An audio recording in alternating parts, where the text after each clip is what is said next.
Ladies and gentlemen, welcome back. It's been a while. To be honest, I expected to be back sooner, but real life caught me up and I needed some R&R. I have been working in the background, and as you saw, I did do new intro, and as you will see, I did do a new outro clips. I was also testing out Cosmoteer from alternate realities. I was wondering whether I should be playing that at some point, but I believe that will have to wait, as there's still much to explore in Spacehaven, and I think I want Cosmoteer to mature a little bit. Right now, the endgame does not really have much to offer. It kind of repeats itself. Still, a great game.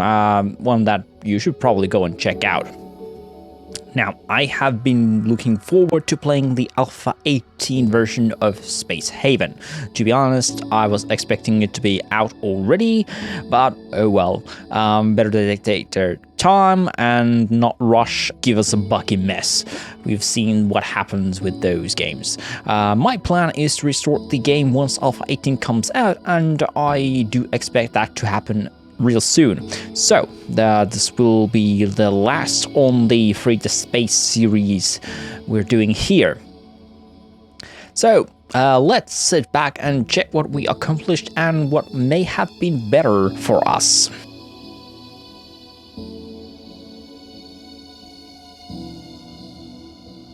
From the start, in the beginning, I was planning on having two bases, or rather one base, keep the mining station that we started in, and then build a ship and just bring stuff back to the station. However, that is not how the game works. Everyone must leave the sector together. Anyone left behind will be, well, left behind. We cannot have a base at some system and a ship in another. So my original plan failed right there. I also wanted to linger in the first system as long as possible. Huge mistake on my part, I believe.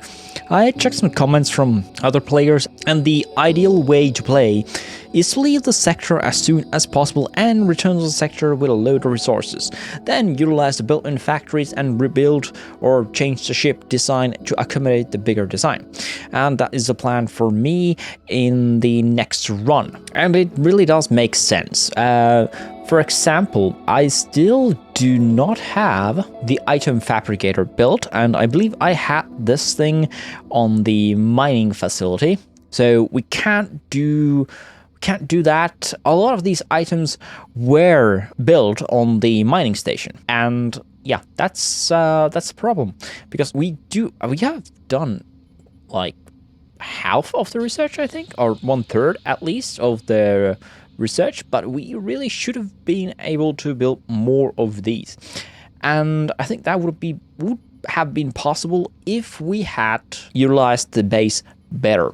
We could have built things a lot better. Another thing we should have been doing is we should have gotten the X1 power generator as soon as possible, as it uses energy rods, whereas the Energium power generator uses pure Energium, and this is very, very expensive energy to use. So we should have built the X1 power generator as soon as possible, do the research first, build this as soon as possible so that we would be using less Energium. For a long time, we had a lot of problems with the energy running low or nearly out.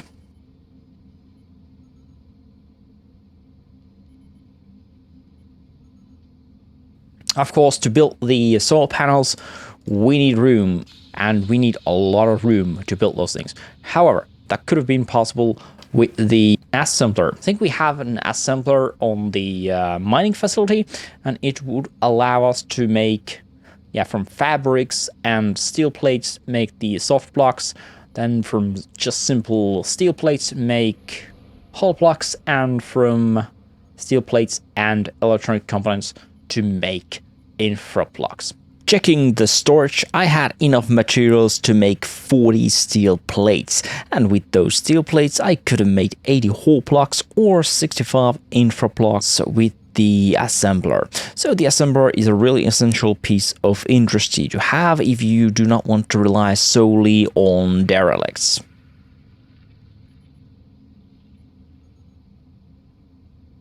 The very first mistake I did on the game was while making my crew. I have full crew editing on, so I can essentially build the optimal crew. I did not fully use this option. So the next time we will be optimizing the crew. The important thing is to have specialized people on different tasks and make sure they are the best people available. So the potential skill maximum should always be 10 for the skills the crew member will need.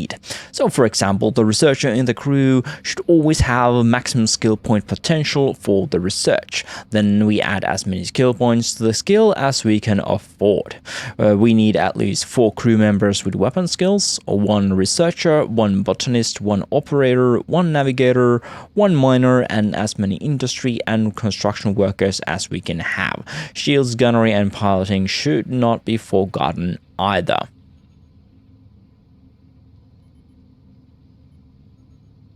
Let's talk about the star map. So you can see the star map symbol on the corner over here, and when you click it, you see the star map. So this is the star system I'm currently in. It's divided into sectors, points of interest where you can enter, and there is something on that area. On top of it, you have symbols which indicate what's in there. You also have extra symbols which indicate what else there is. For example, this is a symbol of the ship, the player ship being there, and then there is symbol for the military alliance on this particular system. We also have symbols for the hyperlane. You can see what is on that particular system on the bottom left corner. So we have a derelict over here, and we have a military alliance presence over here.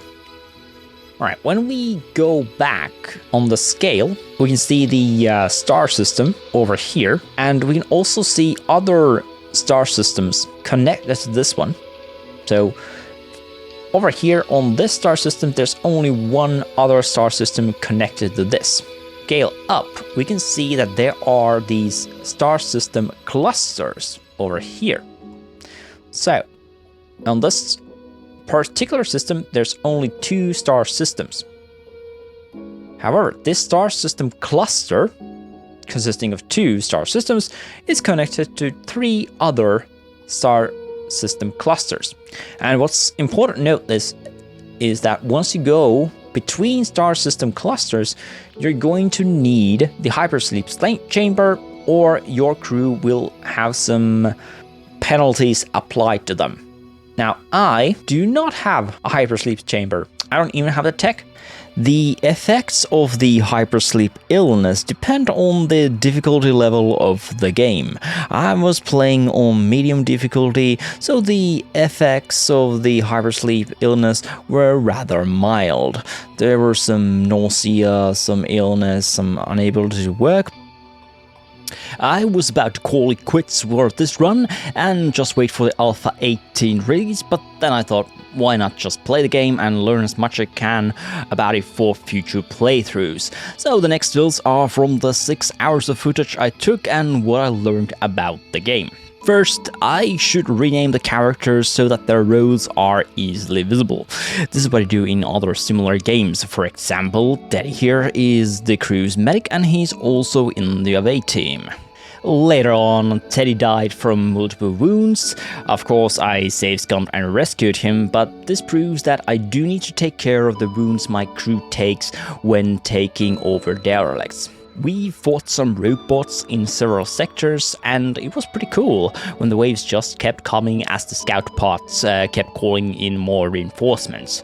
I should probably invest more in fighters and or point defense guns. In MAS Karmakase, I faced some alien haulers. I should probably take more control over my crew and move them around more when fighting, spread them around so it will be easier to identify who the hauler is targeting. PCS Nostromo had a new human-like walking melee robot enemy. Never seen that one before, so that was pretty cool. Very hard to kill and a deadly bot for my crew. It took me a few tries to take it out without killing my crew. I also faced some pirates, which were a lot tougher than I have been used to. Needless to say, we lost, so one saves come later, and we bravely ran away from them. Later, we came across a derelict with infestors and alien hives. At first, I wasn't too worried about them, but I later learned why I should have been more worried about the infestors and the effects that the alien hives have. As the crew was recovering from the spores, the ship was hit by micrometeors. I have no shields on my ship, so the ship took all the beating from those. After a couple of attacks to the derelict and infection with the spores, my crew started experiencing seizures. This led to infection spreading through the crew and even killing the wounded crew members. So we need to be careful around those spores. Last thing we did was to try complete a mission. So I picked up a cargo mission, I built the needed loading docks for it, and I actually succeeded in completing the mission in time. It was a fun thing to try out, and we'll be doing a lot more missions in the future runs, as it is an easy way to get resources we need. And that was pretty much it. Next time we'll be playing a new run with the work-in-progress Alpha 18 version. I hope to see you as we begin our new journey. Thank you for watching, and bye for now.